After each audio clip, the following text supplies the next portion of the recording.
Hello बच्चों, मैं साहिल sir स्वागत करता हूं आपका हमारे इस यूट्यूब चैनल के वीडियो में। तो मैं लेकर आ गया हूं क्लास 11 के ज्योग्राफी के पिक्चर बेस्ड क्वेश्चन को, जो तुम्हारे एग्जाम में बहुत ज्यादा आते ही रहते हैं और तुम्हें 5 नंबर के ही ये इजिली आएंगे। ठीक है, तो मैंने इसका एक पार्ट पहले बना चुका हूं और ये इसका कौन सा पार्ट है? सेकंड पार्ट है। इसके अंदर हम सारे के सारे पिक्चर्स को क्या करेंगे?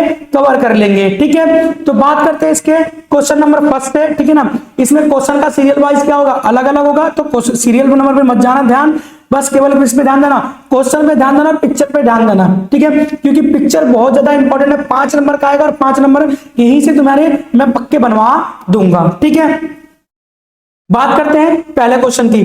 ठीक है, तो क्या बोल रहा है? भौम जल अपर्दन कारक के रूप में रासायनिक प्रक्रिया द्वारा अनेक स्थलों का निर्माण करता है। भौम जल होता है जो भूमि का, जो भौम जल के कारण जो अपर्दन होता है वो क्या करता है? रासायनिक प्रक्रिया के द्वारा अनेक स्थल रूपों का निर्माण करना। कथन की पुष्टि कीजिए। तो बात करते हैं चूना युक्त चट्टाने आद्र क्षेत्र में जहां वर्षा अधिक होती है रासायनिक क्रिया के द्वारा स्थल रूपों का निर्माण करती है। जो चूना युक्त चट्टाने होती हैं वो आद्र क्षेत्रों में जहां वर्षा अधिक होती है वहां रासायनिक क्रिया के द्वारा अनेक स्थल रूपों का क्या करती है? निर्माण करती है। अगर देखो मैं तुम्हें यहां पर देखो चित्र दिखा दूं, एक देखो गोल रंध्र है, ये कौन सा है? गोल रंध्र है। उसके बाद ये विलेय रंध्र है, कौन सा है? विलेय रंध्र है। और ये आपका कौन सा है? लेपिज है। कौन सा है आपका? लेपिज। मैं पक्का बता रहा हूं यहीं से क्वेश्चन बनेंगे। ठीक है ना, पिक्चर बेस्ड क्वेश्चन को बात करते हैं घोल रंध्र की। घोल रंध्र क्या होता है? तो ये कीप के आकार के गर्त होते हैं। किसके आकार के होते हैं? कीप के आकार के गर्त होते हैं, जो ऊपर से वृत्ताकार होते हैं। इनकी गहराई आधा मीटर, 30 मीटर या उससे अधिक भी होती है। ठीक है ना, इनकी जो गहराई होती है 30 आधा मीटर होती है, 30 मीटर होती है, उससे अधिक भी होती है। घोल रंध्र कीप के आकार के होते हैं। कैसे होते हैं? कीप के आकार के होते हैं, दिखाई दे रहा है। ठीक है, और ऊपर से कैसे होते हैं? वृत्ताकार होते हैं। ऊपर से कैसे होते हैं? वृत्ताकार होते हैं। बात करते हैं विलेय रंध्र की। ठीक है ना, कौन सी की बात करते हैं? विलेय रंध्र। तो विलेय रंध्र ये कुछ गहराई पर घोल, ये हाँ ठीक है, विलेय रंध्र की ये कुछ गहराई पर घोल रंध्र के निचले भाग से जुड़े होते हैं। ठीक है ना, ये कुछ गहराई पर घोल रंध्र के निचले भाग से जुड़े होते हैं। चूना पत्थर चट्टानों के तल पर घुलन क्रिया द्वारा इनका निर्माण होता है। चूना पत्थर के, ठीक है, घुलन के दौरान क्या होता है? इसका निर्माण होता है। बात करते हैं लेपिस धीरे की। ठीक है, किसकी बात करते हैं? लेपिस धीरे की, लेपिस की। ठीक है, लेपिज चूना युक्त चट्टानों के अधिकतर भाग गर्ती और खाइयों में बदल जाते हैं और पूरे क्षेत्र में अत्यधिक अनियमित पतले और नुकीले कटक रह जाते हैं। दिखाई दे रहा है? पतले और नुकीले कटक, पतले और नुकीले कटक, पतले और नुकीले कटक। तो जो लेपिज होता है पतले और नुकीले कटक होते हैं। लेपिज कैसा होता है? पतले होते हैं और नुकीले कटक होते हैं। ठीक है, जिन्हें लेपिज के नाम से जाना जाता है। ठीक है, बात करते हैं डोलाइन की। डोलाइन क्या होता है? ठीक है ना, जब विलेय रंध्र भी घुलन से बड़े हो जाते हैं तो इसे डोलाइन कहते हैं। जब विलेय रंध्र, कौन सा? विलेय रंध्र। ये वाला जब क्या होता है? जब घुलने के कारण क्या होता है? बड़ा हो जाता है, उसे क्या बोलते हैं? विलाइन कहते, सॉरी डोलाइन कहते हैं। क्या कहते हैं? उसको हम डोलाइन कहते हैं। ठीक है, स्कुड की बात करते हैं, युवाला की बात करते हैं। ठीक है ना, भूमिगत जल की घुलन क्रिया के द्वारा अपर्दन के फलस्वरूप अनेक डोलाइनों के बीच दीवारें गिर जाती है। अनेक डोलाइनों के बीच क्या गिर जाती हैं? दीवारें गिर जाती हैं, जिससे आपस में मिल जाते हैं। इस प्रकार बहुत से विशाल गर्त का निर्माण होता है, जिसे हम क्या कहते हैं? युवाला कहते हैं। ठीक है, तो ये चित्र में आपको 3 के बारे में दे रखा था, विलेय रंध्र, घोल रंध्र और लेपिज। ठीक है, तो इनके बारे में आप याद रखना। ठीक है, इंपॉर्टेंट पिक्चर है, डायग्राम है, पेपर में आता रहता है। बात करते हैं, बोल रहा है निम्न चित्र पर अध्ययन कीजिए और निम्नलिखित प्रश्नों के उत्तर दीजिए। चित्र दिखाई दे रहा है, विसर्प का चित्र है। किसका चित्र है? विसर्प का चित्र है। तो बोल रहा है कि लूप जैसे चैनल प्रारूप विकसित होते हैं जिन्हें विसर्प कहा जाता है। ठीक है, डेल्टा पर, ठीक है, इसका आंसर क्या है? घ आंसर है, यानी कि डेल्टा पर एवं बाढ़ मैदान पर, डेल्टा एवं बाढ़ मैदान पर लूप जैसे चैनल प्रारूप विकसित होते हैं जिन्हें हम क्या कहते हैं? विसर्प कहते हैं। डेल्टा एवं बाढ़ मैदान पर लूप जैसे चैनल प्रारूप विकसित होते हैं जिन्हें हम क्या कहते हैं? विसर्प कहते हैं। ये आपका क्या हो गया? विसर्प हो गया। ठीक है, जो कहां पर बनता है? डेल्टा या बाढ़ के मैदान में बनता है। बोल रहा है अगर अपर्दन निक्षेपण ना हो तो विसर्प की प्रवृत्ति हो जाती है। अगर अपर्दन या निक्षेपण ना हो तो विसर्प की प्रवृत्ति कैसी होती है, तो कम होती है। विसर्प की प्रवृत्ति कैसी होती है, कम होती है, ठीक है ना, इतना ज्यादा विसर्प नहीं बनता है, ठीक है। अगला, गोखुर झील का निर्माण, गोखुर झील का जो निर्माण है, ठीक है ना, वो किससे, प्रबल विसर्प से होता है। गोखुर झील का जो निर्माण है, गोखुर झील का जो निर्माण है वो प्रबल विसर्प से होता है। किससे होता है, प्रबल विसर्प से होता है। बात करते हैं अगले की, विसर्पी रोधिका निक्षेप होती है, विसर्पी रोधिका निक्षेप, ठीक है, तो विसर्प के भीतर की ओर विसर्पी रोधिका जो निक्षेप होती है वो कहां पर होती है, विसर्प के भीतर की ओर होती है। तो ये विसर्प वाला आप ध्यान रखना, विसर्प वाला जो डायग्राम है, ये आपको डायग्राम दिखाई दे रहा है, ये बहुत ही ज्यादा मोस्ट इंपॉर्टेंट डायग्राम है, ठीक है ना, ये बहुत ही ज्यादा मोस्ट इंपॉर्टेंट क्या है, डायग्राम है, और इससे रिलेटेड जो क्वेश्चन है मैंने आपको बता दिया। बात करते हैं अगला, निम्नलिखित चित्र का अध्ययन कीजिए और प्रश्नों के उत्तर दीजिए। तो ये आपको चित्र दिखाई दे रहा है, ठीक है ना, यहाँ पर क्या क्या सर्ग दे रखा है, ठीक है, क्या दे रखा है, सर्ग दे रखा है, यहाँ पे कॉल दे रखा है, ठीक है, यहाँ पे क्या दे रखा है, कॉल दे रखा है, यहाँ पे श्रृंग दे रखा है, यहाँ अरंत दे रखा है, यहाँ भी लंबी घाटी दे रखी है, रूढ़ित दे रखा है, और ये हिमानित धोत मैदान दे रखा है, अंतिम हिमदौड़ दे रखा है, ठीक है। बोलना है कि हिम नदों से प्रबल अपर्दन क्यों होता है, हिम नदों से प्रबल अपर्दन क्यों होता है, तो इसका आंसर क्या है, तो हिम के अपने भार से उत्पन्न घर्षण के कारण, हिम के अपने भार से उत्पन्न घर्षण के कारण हिम नदों में प्रबल अपर्दन होता है, ठीक है, हिम के अपने भार से उत्पन्न घर्षण के कारण हिम नदों से प्रबल अपर्दन होता है, घर्षण के कारण। अगला क्वेश्चन है कि निम्नलिखित में से कौन सा हिमनद द्वारा निर्मित अपर्दनात्मक स्थल रूप नहीं है, हिमनद द्वारा निर्मित अपर्दनात्मक स्थल रूप नहीं है, तो कौन सा है, ड्रमलीन, कौन सा है, ड्रमलीन, जो हिमनद के द्वारा निर्मित अपर्दनात्मक स्थल रूप नहीं है।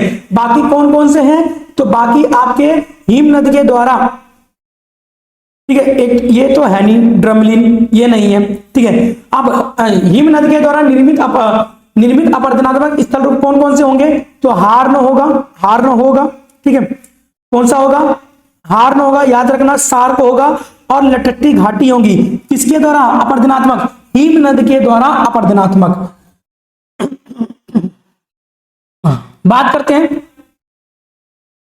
क्वेश्चन नंबर 4, अधिकतर सर्क हिमनद घाटियों के किस भाग में पाए जाते हैं, जो सर्क हैं वो कहां पर पाए जाते हैं, तो ये आपके शीर्ष भाग में पाए जाते हैं। सर्क कहां पाए जाते हैं, शीर्ष भाग में पाए जाते हैं, मैंने दिखाया था सर्क, ठीक है, ये रहा, ठीक है, सर्क कहां पाए जाते हैं, शीर्ष भाग में पाए जाते हैं, शीर्ष भाग में, हिमनद के शीर्ष भाग में क्या पाए जाते हैं, सर्क पाए जाते हैं, ठीक है।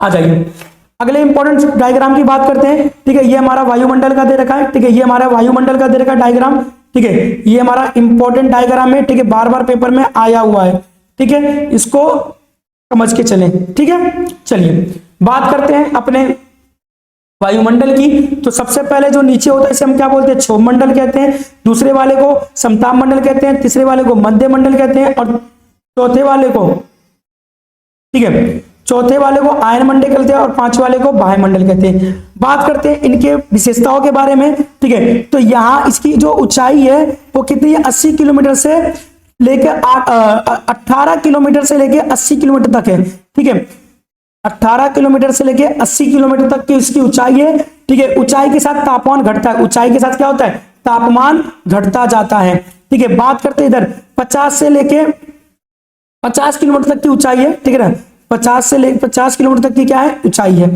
ठीक है। उसके बाद इसका क्या है, 80 किलोमीटर, ठीक है, 80 किलोमीटर तक की ऊंचाई, ठीक है। उसके बाद यहां पर 400 किलोमीटर की ऊंचाई, ठीक है, ऊंचाई देखो इसकी नहीं है, 400 किलोमीटर, इसकी 80 किलोमीटर, इसकी 50 किलोमीटर, और इसकी 10 किलोमीटर, ठीक है। और ये इसका तापमान दे रखा है, इसमें -45 डिग्री सेल्सियस का तापमान तक पहुंच सकता है, ये 0 डिग्री सेल्सियस, -100 डिग्री सेल्सियस, और ये, ठीक है, 400 किलोमीटर तक की है, ठीक है ना, इसमें 1000 डिग्री सेल्सियस से भी अधिक का होता है, ठीक है। बात करते हैं इनकी विशेषताएं की, ठीक है, तो यहां पर जो क्षोभ मंडल है यहां पर हमें क्या पाया जाता है, तो एवरेस्ट पर्वत शिखर पाया जाता है। क्षोभ मंडल में क्या पाया जाता है, एवरेस्ट शिखर पाया जाता है। इसमें समताप मंडल में ओजोन परत पाया जाता है, समताप मंडल में क्या पाया जाता है, ओजोन परत पाया जाता है। यहाँ पर उल्काएं, मध्य मंडल में उल्काएं आकर क्या हो जाती है, जल जाती है, मध्य मंडल में उल्काएं आकर क्या हो जाती है, जल जाती है। यहाँ पर रेडियो तरंगे क्या होती है, पाई जाती है, रेडियो तरंगे पाई जाती है, ठीक है। तो ये था पर आपका पूरा का पूरा वायुमंडल का डायग्राम, ठीक है। बात करते हैं इसकी में। तो क्या कह रहा है देखिए, क्षोभ मंडल सबसे नीचे, यह वायुमंडल की सबसे निचली परत है। इसकी औसत ऊंचाई 13 किलोमीटर से लेकर 8 किलोमीटर तक की होती है। ऋतु तथा मौसम संबंधी घटनाएं यहीं पर ही घटित होती है। ऋतु और मौसम संबंधी घटनाएं यहीं पर ही क्या होती है, घटित होती है। बात करें समताप मंडल, यह 50 किलोमीटर तक विस्तृत है, ठीक है, और निचले भाग में 20 किलोमीटर की ऊंचाई तक तापमान में कोई परिवर्तन नहीं आता है, इसलिए इसे समताप मंडल कहते हैं, ठीक है। समताप मंडल क्यों कहते हैं, क्योंकि 20 किलोमीटर तक इसमें कोई भी तापमान में परिवर्तन नहीं आता है, ठीक है। इसके ऊपर 50 किलोमीटर की ऊंचाई तक तापमान में वृद्धि होती है। इस परत के निचले भाग में ओजोन गैस उपस्थित है, जो सूर्य से आने वाली पराबैंगनी किरणों को क्या करता है, अवशोषित करता है। बात करते हैं मध्य मंडल की। इस परत का विस्तार 50 से लेकर 80 किलोमीटर तक का ऊंचाई तक है। इस परत में ऊंचाई के साथ तापमान क्या होता है, गिरता जाता है। बात करते हैं आयन मंडल की। तो इस परत का विस्तार 80 किलोमीटर से लेकर 400 किलोमीटर तक की है। यहाँ स्थिति गैस के कण विद्युत अवशोषित होते हैं, इन्हें आयन कहते हैं। इन्हें हम क्या कहते हैं, आयन कहते हैं। आयन मंडल पृथ्वी से प्रेषित रेडियो तरंगों को परिवर्तित करके पृथ्वी पर क्या करती है, वापस भेजती है, ठीक है ना। क्षोभ मंडल में याद रखना मौसम संबंधी घटनाएं होती है। समताप मंडल में याद रखना यहाँ पे ओजोन परत पाया जाता है। मध्य मंडल में याद रखना, ठीक है, यहाँ पर उल्काएं आकर जल जाती हैं। और यहाँ पर, ठीक है, आयन मंडल में याद रखना कि जो रेडियो तरंगे होती है दोबारा पृथ्वी पर आती है। और बाह्य मंडल जो है, ठीक है, आयन मंडल के ऊपर वायुमंडल की सबसे ऊपरी परत है, जिसे वायुमंडल कहते हैं। इस परत में वायु बहुत ही विरल है, जो धीरे धीरे बाह्य अंतरिक्ष में विलीन हो जाती है, ठीक है। तो ये थे आपके वायुमंडल के सभी परतों के डेफिनेशन, ठीक है, अच्छे से एक्सप्लेनेशन के साथ इन्हें याद भी कर लेना, ठीक है। चलिए बात करते हैं आरेख के आधार पर प्रश्नों के उत्तर दीजिए, ठीक है ना। आरेख आपको दिखाई दे रहा है, ठीक है, ये आरेख दिखाई दे रहा है। लघु तरंगों के द्वारा सौर विकिरण और दीर्घ तरंगों के द्वारा पृथ्वी का विकिरण, ठीक है। ये देखो यहाँ पे बात करते हैं क्वेश्चन की, बादलों द्वारा परिवर्तित मात्रा कितनी है, बादल कितने परिवर्तित करते हैं, ठीक है। सूर्य की किरणों को, सूर्य के विकिरणों को कितना परिवर्तित करते हैं, तो 27% करते हैं। कितना करते हैं, 27% करते हैं। बात करते हैं दीर्घ तरंगों के रूप में पृथ्वी तथा वायुमंडल द्वारा लौटाई गई उष्मा का प्रतिशत कितना होता है, 65, ठीक है। दीर्घ तरंगों के रूप में पृथ्वी तथा वायुमंडल के द्वारा लौटाई गई उष्मा का प्रतिशत कितना होता है, 65% होता है, ठीक ना। यानी कि इसमें ऊर्जा जो बजट है ना, ऊर्जा बजट जो टॉपिक है वो उससे रिलेटेड ये तुम्हारा ऊर्जा बजट से रिलेटेड तुम्हारा क्या है, डायग्राम है, ठीक है। इसमें तुम्हें ये सारी परसेंटेज को याद रखना है। पृथ्वी का उष्मा बजट किसे अनुरक्षित है, तो उष्मीय स्थानांतरण से। किससे है, उष्मीय स्थानांतरण से। बात करते हैं स्थल समीर और समुद्र समीर में अंतर स्पष्ट करिए। स्थल समीर और समुद्र समीर में क्या करना है, अंतर स्पष्ट करना है, ठीक है। अभी क्वेश्चन बचे हुए हैं हमारे पास अच्छे खासे हैं, ठीक है ना। बात करते हैं स्थल समीर की, ठीक है। स्थल समीर, ये आपका स्थल समीर हो गया, ठीक है ना, और ये आपका, ठीक है, समुद्र समीर हो गया, ठीक है। बात करते हैं स्थल समीर क्या था, ये पवनें रात के समय स्थल से समुद्र की ओर चलती हैं। ये पवनें, ठीक है, रात के समय स्थल जो समीर होती हैं वो पवनें रात के समय स्थल की ओर चलती है। कहां पे चलती है, रात के समय स्थल की ओर चलती है। रात के समय स्थल शीघ्र ठंडा हो जाता है तथा समुद्र से ढेर ठंडा होता है। इसके कारण समुद्र पर निम्न वायु दाब का क्षेत्र क्या होता है, विकसित होता है। तो स्थल समीर क्या होता है, स्थल समीर रात के समय स्थल से समुद्र की ओर चलती है। कहां चलती है, स्थल से समुद्र की ओर चलती है, ठीक है।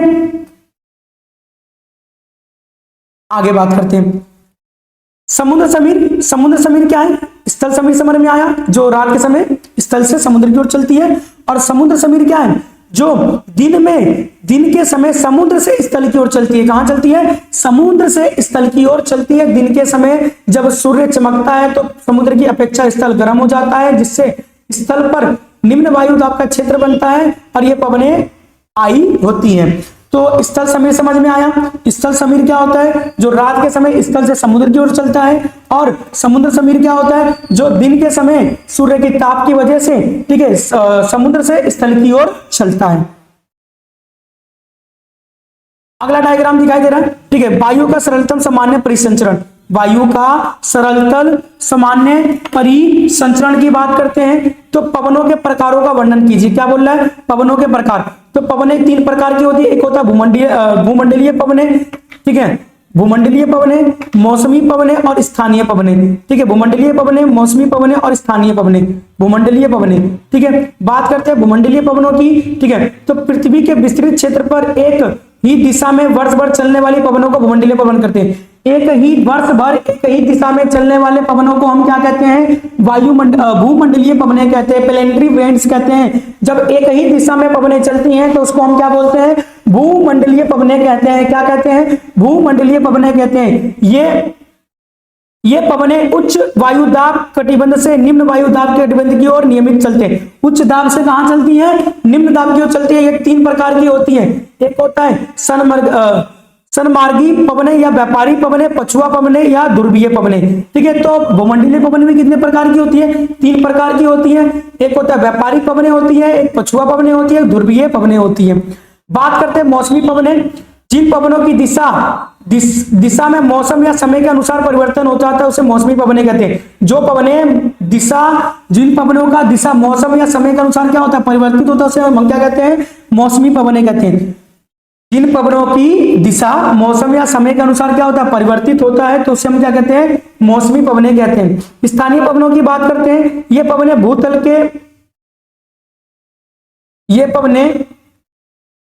भूतल के गर्म और ठंडा होने की भिन्नता से पैदा होती है। जब भूतल में क्या होता है? ठंडा हो जाए या गर्म हो जाए तो उसके कारण उत्पन्न पवनों को हम क्या कहते हैं? स्थानीय पवनें कहते हैं। ये पवनें स्थानीय रूप से सीमित क्षेत्र में प्रभावित करती है। उदाहरण के तौर पर लूफोन या चिनूक मिरिस्टल, ठीक है। स्थानीय पवनों के उदाहरण ध्यान रखना, लूफोन और चिनूक मिरिस्टल। स्थानीय पवनों के उदाहरण याद रखना कौन कौन से हैं? लूफोन और चिनूक मिरिस्टल।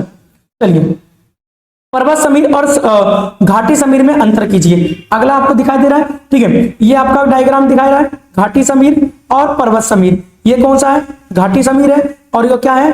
पर्वत समीर है, ठीक है। बात करते हैं घाटी समीर और पर्वत समीर की। घाटी समीर दिन के समय शांत स्वच्छ मौसम में वनस्पतिहीन सूर्यनिमुख ढाल तेजी से गर्म हो जाते हैं। जो घाटी जो समीर है वो दिन के समय क्या हो जाता है? गर्म हो जाता है। इनके संपर्क में आने वाली वायु भी क्या हो जाती है? गर्म होकर ऊपर उठने लग जाती है। इसके संपर्क में आने वाली, ठीक है, जो घाटी समीर है वो क्या हो जाता है? गर्म हो जाता है दिन के समय में, और इसके संपर्क में जो भी वायु पवनें आती हैं वो भी क्या हो जाती है? गर्म होकर ऊपर उठती है।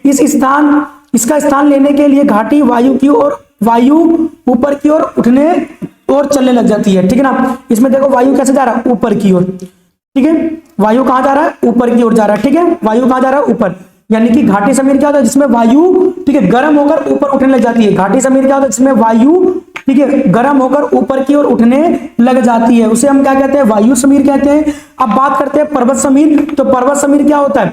रात के समय पर्वतीय ढालों की वायु पार्थिव किरणों के कारण ठंडी और भारी ढोरकर घाटी में नीचे उतरने लग जाती है। तो पर्वतीय समीर क्या होती है? जो नीचे उतरती है, और घाटी समीर का जो ऊपर की तरफ जाती है। ये आपका क्या हो गया? पर्वतीय समीर हो गया, जो नीचे की तरफ आ रही है, और घाटी समीर हो गया, ठीक है, जो ऊपर की तरफ जा रही है। अगले क्वेश्चन की बात करते हैं, चक्रवात और प्रति चक्रवात में अंतर बताइए।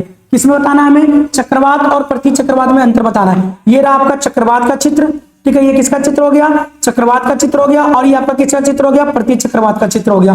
किसका चित्र हो गया? प्रति चक्रवात का चित्र हो गया, ठीक है। इसमें अंतर देखते हैं चक्रवात और प्रति चक्रवात में, चित्र में। चलिए, चक्रवात जब किसी क्षेत्र में निम्न वायु दाब स्थापित होता है। जब किसी क्षेत्र में क्या होता है? निम्न वायु दाब स्थापित हो जाता है और उसके चारों ओर उच्च वायु दाब होता है, ठीक है। किसी क्षेत्र में निम्न वायु दाब स्थापित हो, उसके चारों ओर क्या हो जाता है?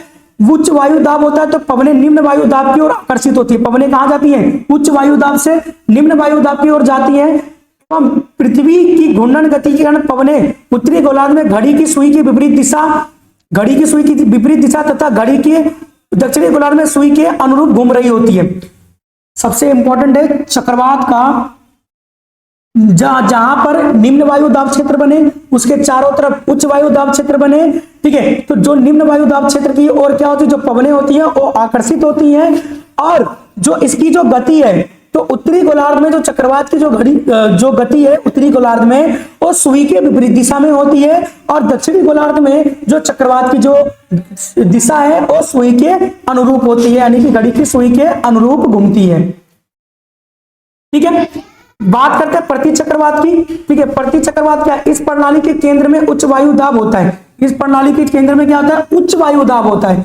अंत एंड से पवनें चारों ओर निम्न वायु दाब की ओर चलती हैं। इसमें पवनें उत्तरी गोलार्ध में घड़ी की सुई और सुई के अनुरूप, उत्तरी गोलार्ध में प्रति चक्रवात जो होता है, प्रति चक्रवात जो आपका होता है वो उत्तरी गोलार्ध में घड़ी की दिशा में चलती है, और दक्षिणी गोलार्ध में घड़ी की विपरीत दिशा में चलती है। ठीक है, चलिए बात करते हैं अगले क्वेश्चन की। तरंगों की विशेषताएं बताइए। तरंगों की विशेषताएं, तो भाई तरंग की पहली विशेषता क्या है, तरंग के शिखर और गर्त होते हैं। तरंग के क्या होते हैं, शिखर और गर्त होते हैं। ये दिखाई दे रहा है, ये तरंग का क्या है, ये शिखर है, ये तरंग का क्या है, शिखर है, और ये तरंग का क्या है, गर्त है। तो तरंग की पहली विशेषता क्या है, तरंग की पहली विशेषता याद रखेंगे कि तरंग के गर्त और शिखर होते हैं। एक तरंग के उच्चतम एवं न्यूनतम बिंदुओं को क्रमशः शिखर और गर्त कहते हैं। उच्चतम को हम क्या कहते हैं, शिखर कहते हैं, और निम्नतम को हम क्या कहते हैं, गर्त कहते हैं। तरंग की ऊंचाई, क्या चीज, तरंग की ऊंचाई। तरंग की ऊंचाई की बात करते हैं, ठीक है ना, ये क्या है, तरंग की ऊंचाई है, ये दिखाई दे रहा है ऐसे। ठीक है, ये तरंग की क्या है, ऊंचाई है, ये तरंग की ऊंचाई है। ठीक है, तो तरंग की ऊंचाई बात करते हैं, यह तरंग के गर्त और शिखर के ऊर्ध्वाधर दूरी है। तरंग के गर्त और शिखर की ऊर्ध्वाधर दूरी को हम क्या कहते हैं, तरंग की ऊंचाई कहते हैं। तरंग के शीर्ष और गर्त की ऊर्ध्वाधर दूरी को हम क्या कहते हैं, तरंग की ऊंचाई कहते हैं। तरंग की आयाम की बात करते हैं, तरंग का आयाम। ठीक है, तो जो ये तरंग की ऊंचाई है, ठीक है ना, इसकी आधी होती है, तरंग की ऊंचाई की क्या होती है, आधी होती है आयाम। यह तरंग की ऊंचाई का आधा भाग है। तरंग की ऊंचाई का क्या है, आधा भाग है, यानी कि जो तरंग गर्त और शिखर की जो ऊर्ध्वाधर दूरी है उसका क्या है, आधा भाग है। तरंग काल की बात करते हैं, इसकी अगली विशेषता, तरंग काल एक निश्चित बिंदु से गुजरने वाले दो लगातार तरंग और शिखरों के गर्तों के बीच की दूरी को, बीच के समय अंतराल को हम क्या कहते हैं, तरंग काल कहते हैं। क्या कहते हैं, तरंग काल कहते हैं। यानी कि ठीक है, तरंग काल एक निश्चित बिंदु से गुजरने वाले दो लगातार तरंग शिखरों और गर्तों के बीच का समय अंतराल है। अगला है तरंग दैर्घ्य। अगला क्या है, तरंग दैर्घ्य। यह लगातार दो शिखरों और गर्तों के बीच की क्षैतिज दूरी होती है। तरंग दैर्घ्य क्या होता है, लगातार दो शिखरों, ये दिखाई दे रहा है, ये क्या है आपका तरंग दैर्घ्य है, ये आपका क्या है, तरंग दैर्घ्य है। ठीक है, ये आपका क्या है, तरंग दैर्घ्य। लगातार दो श्रृंग के बीच की दूरी को हम क्या बोलते हैं, तरंग दैर्घ्य कहते हैं। तरंग गति, जल के माध्यम से तरंग की गति करने की दर को हम क्या कहते हैं, तरंग की गति कहते हैं। इसे नॉट के रूप में जाना जाता है, इसे नॉट के रूप में मापा जाता है। तो बच्चे ये थे आपके most important picture based question. इनसे बाहर एक भी क्वेश्चन नहीं आएगा, बस आप फर्स्ट पार्ट और सेकंड पार्ट दोनों को आप देख लीजिए। ठीक है, बहुत ही मोस्ट इंपॉर्टेंट क्वेश्चन है। मैंने डायग्राम भी एक्सप्लेन किया, साथ साथ में उसके डीपली एक्सप्लेनेशन भी किया, जिससे तुम्हारे और भी क्वेश्चन बनेंगे ही बनेंगे। ठीक है, तो तब तक के लिए बाय बाय। ठीक है, मिलते हैं अपने नेक्स्ट वीडियो में, और अपनी तैयारी को जारी रखना।